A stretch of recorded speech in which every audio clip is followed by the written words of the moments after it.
Coach Spike O'Neill stepping into the game room to review some game footage of presidential candidate Ron DeSantis, who was heckled at an Iowa caucus, and he did not handle it well at all. As a matter of fact, I would say it was fairly embarrassing to watch because the man has no riz.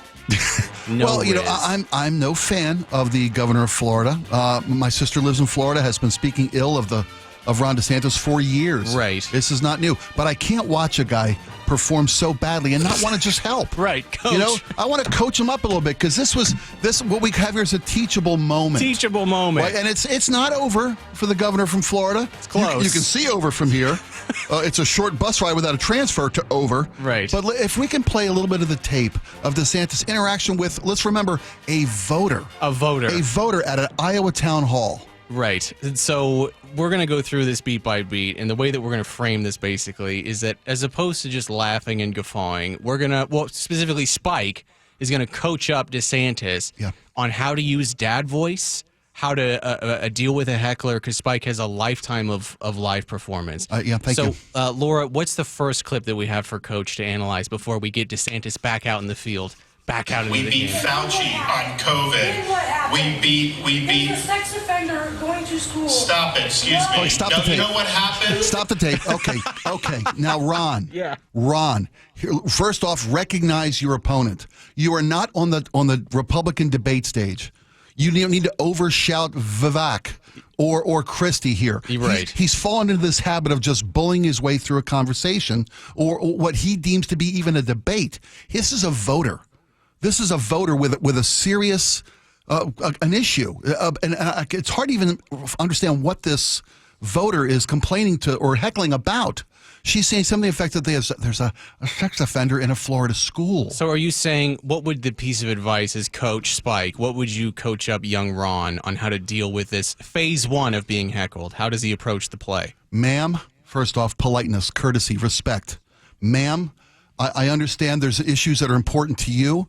I'd be happy to, and I'm going to give the whole game. I'd be happy to, but she'll keep going. So let's play it a little further. Okay.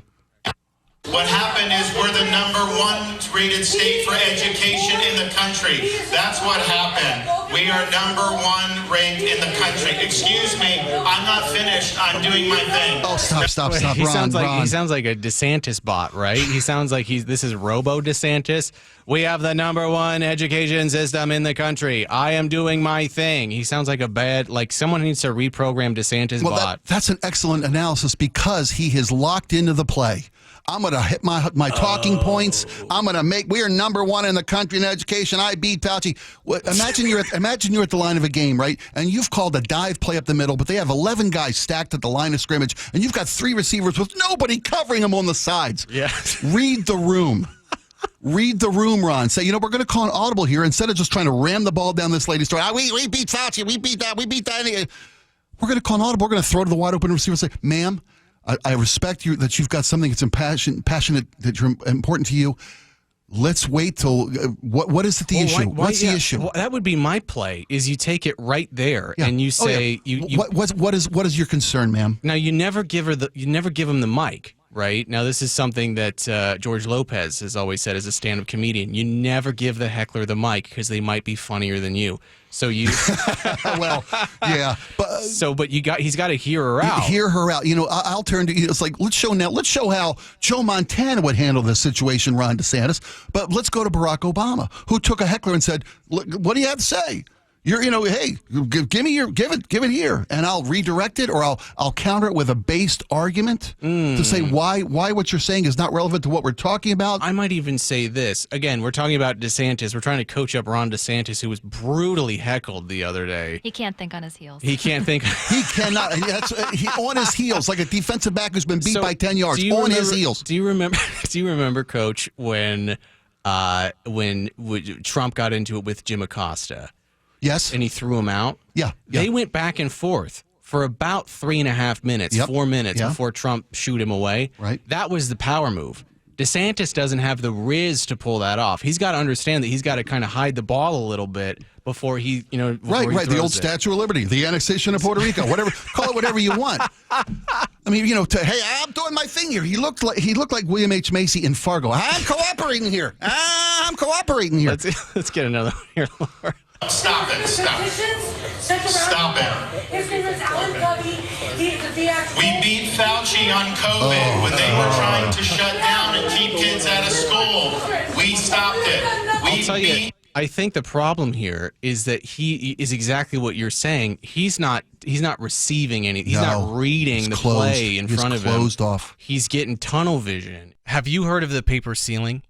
It's a barrier that prevents workers from progressing in their field without a bachelor's degree or a master's degree. I experienced it myself, and I went back to university to break through the paper ceiling and get the salary and the position that I feel I deserved. WGU's College of Business designs its bachelor's and master's degree to keep up with the speed of business through ongoing industry collaboration to ensure the skills you gain are the skills employers value most. Go to wgu.edu to start advancing your career today.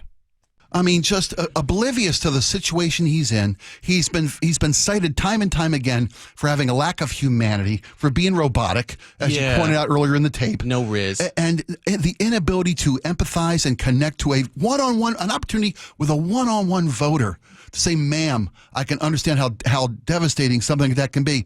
Let's address it here. And if not, I'll meet with you and I'll give you all the time you need, and we'll address what your concern is, and we'll come up with a course of action to make sure that that's not the case moving forward. Yeah. Because that's in the betterment of our community. That's a good play. I'll be here all week. I'll be in Iowa on Tuesday night. I love that. I'm building a butter cow. I might also say this, Laura, chime in on this.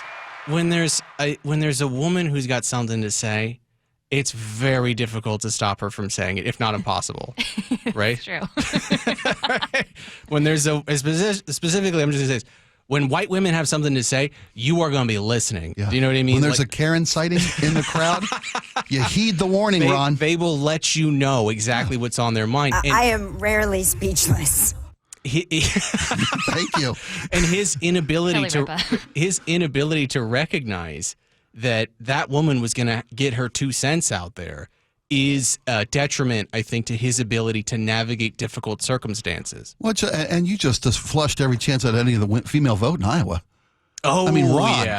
Yeah. Shut up. I'm doing my thing doing here. my thing. Hey, stop it. Does that work at your house, Ron? And maybe it does for Ron. Maybe it's... He almost sounds like Nicky Santoro, right? From Casino, where he's...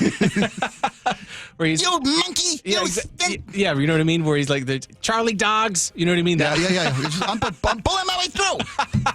Ron, oh Ron. And maybe it's too late to give Ron. Maybe it's too late to give him the insight of what it would take to be a viable candidate and work with the voters of Iowa. I don't think he's got the riz. I don't think he's got the charisma. I think that when you're getting heckled like that, you got to use it. You got to improvise. Right. You don't data dump. You the ability to take a punch, move, and it's almost like jujitsu, right? Where you use their force against them. Ma'am, you blow yourself out there. You go ahead and air out your grievances, and we'll deal with it right here in public.